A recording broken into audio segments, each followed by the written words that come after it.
तर न्यायाधीशांनी आता निकाल वाचनाला सुरुवात केलेली आहे। आरोपीला वाचवण्यासाठी त्याचं कुटुंबही पुढे आलं नाही असा युक्तिवाद सरकारने केलाय। कुटुंबाने 2 वेळा संधी देऊनही तो सुधारला नाही असा युक्तिवाद सरकारी वकील करतायत। सरकारी वकील जोरकसपणे कठोरात कठोर शिक्षा व्हावी यासाठी युक्तिवाद करतायत आणि न्यायाधीशांनी शिक्षेच्या सुनावणीस सुरुवात केलेली आहे, निकाल वाचनाला सुरुवात केलेली आहे। मिकी घई आपल्याला अधिक अपडेट देतील। मिकी,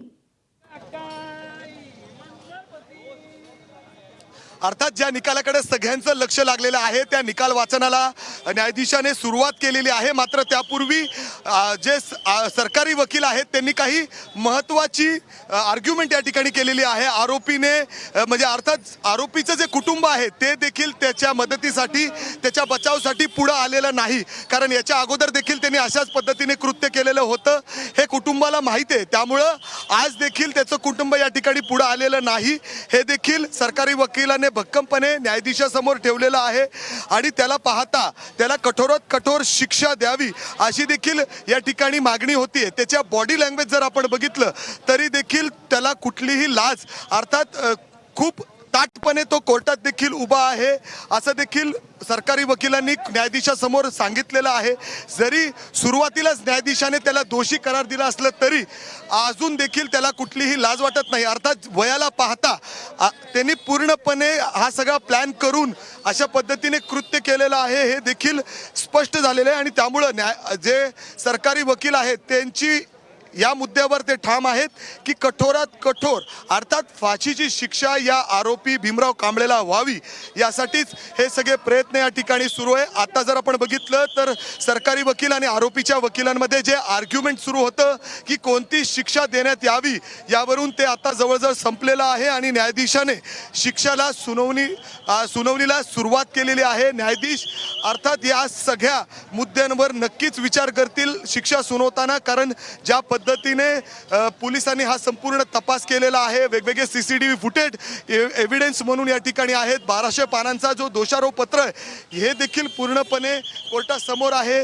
55 पुरावे म्हणजे अर्थात जे रेकॉर्डवर आहेत ते देखील कोर्टासमोर त्या ठिकाणी ठेवण्यात आलेले आहेत आणि ज्या पद्धतीने फास्ट ट्रॅक पद्धतीने हा संपूर्ण केस या ठिकाणी चाललेला होता आणि आज जेव्हा कोर्टाने सुरुवातीलाच या आरोपीला या थेट दोषी करार दिलेला आहे आणि त्याच्यानंतर त्याला विचारण्यात आलं की हा सगळं कृत्य जे तू केलेलं आहे त्याला पाहता तुला कोणती शिक्षा द्यावी तूच सांग, तेव्हा तो आरोपी अर्थात पुन्हा एकदा बनाव करतो आणि थेट न्यायाधीशासमोर सांगतो की मी कुठलाही असा कृत्य केलेलं नाही, मी त्या मुलीला खाऊ देण्यासाठी अर्थात गाठी शेव देण्यासाठी त्या ठिकाणी गेलो होतो। त्यानंतर त्या मुलीला घेऊन जाताना माझा पाय घसरला, मी पडलो आणि त्याच्यामध्ये त्या मुलीच्या डोक्याला दुखापत झाली, तेव्हा ती रडत होती, आरडाओरड करत होती आणि तिला मी समजवण्याचा प्रयत्न करत होतो। मग असाही प्रश्न या ठिकाणी उपस्थित होतो की जर समजत होता तर तू गोठ्यात का नेलं, हा देखील प्रश्न या ठिकाणी सरकारी वकिलांनी उपस्थित केलेला होता। जवळपास 29-40 मिनिटं त्या गोठ्यामध्ये तिच्यावर लैंगिक अत्याचार करण्यात आले आणि त्याच्यानंतर त्या चिमुकलीवर लैंगिक अत्याचारानंतर तिची हत्या करण्यात आलेली आहे। पोस्टमॉर्टम रिपोर्टमध्ये बरंच काही समोर आलेलं आहे। त्या चिमुकलीच्या शरीरावर जवळपास 18 वण होते, म्हणजे ज्या पद्धतीने तिच्यावर अत्याचार झालं, तिचा गळा दाबण्यात आला, वेगवेगळ्या लैंगिक अत्याचार करण्यात आले, हे सगळं काही PM रिपोर्टमध्ये समोर आलेलं आहे आणि हे सगळे पुरावे पुन्हा एकदा सरकारी वकिलाने भक्कमपणे न्यायाधीशासमोर ठेवलेले होते आणि त्यानंतरच शिक्षा कोणती द्यावी यावरून आर्ग्युमेंटला काही वेळापूर्वी सुरुवात झालेली होती।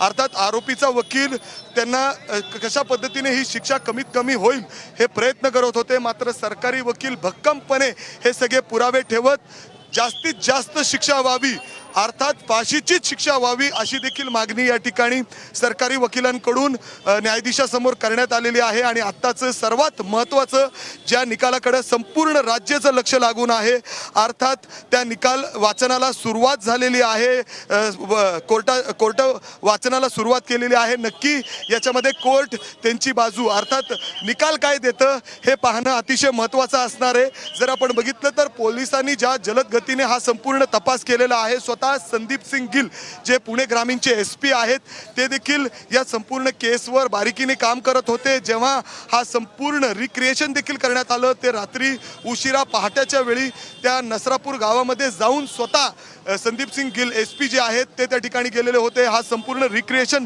त्या ठिकाणी केलेला होता. तेव्हा त्या आरोपीला देखील त्या स्पॉटवर घेऊन जाऊन ज्या पद्धतीने हा गुन्हा घडला तो त्या ठिकाणी बनाव म्हणजे अर्थात हा सगळा प्लॅन त्या ठिकाणी रिक्रिएट करण्यात आलेला होता.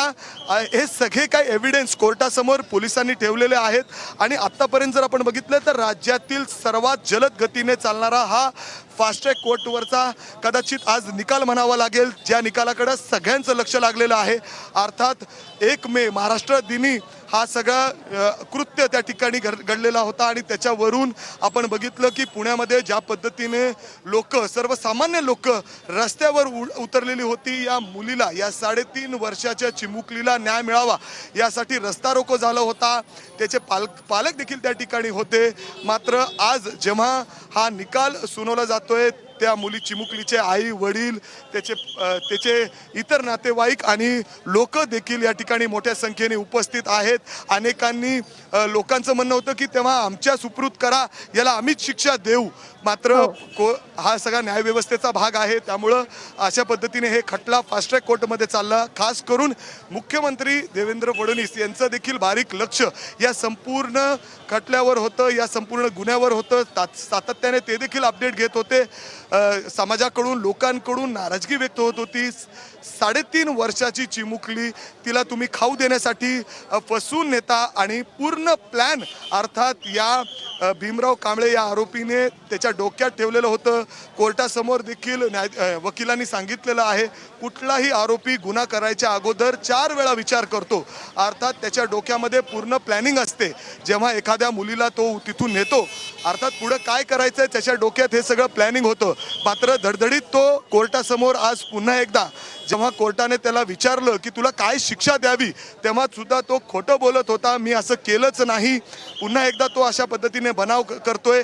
एवढंच काय तर सर्वात महत्त्वाचं म्हणजे या भीमराव कांबळेच्या कुटुंबीय त्याची बायको असेल त्याचे मुलं असतील ते देखील त्याचा बचाव करण्यासाठी किंबहुना त्याला काय सुरू आहे कोर्टामध्ये हे पाहण्यासाठी सुद्धा बरोबर आहे. आलेले आणि ती नाहीत. प्रतिक्रिया आपण पाहिलेली होती.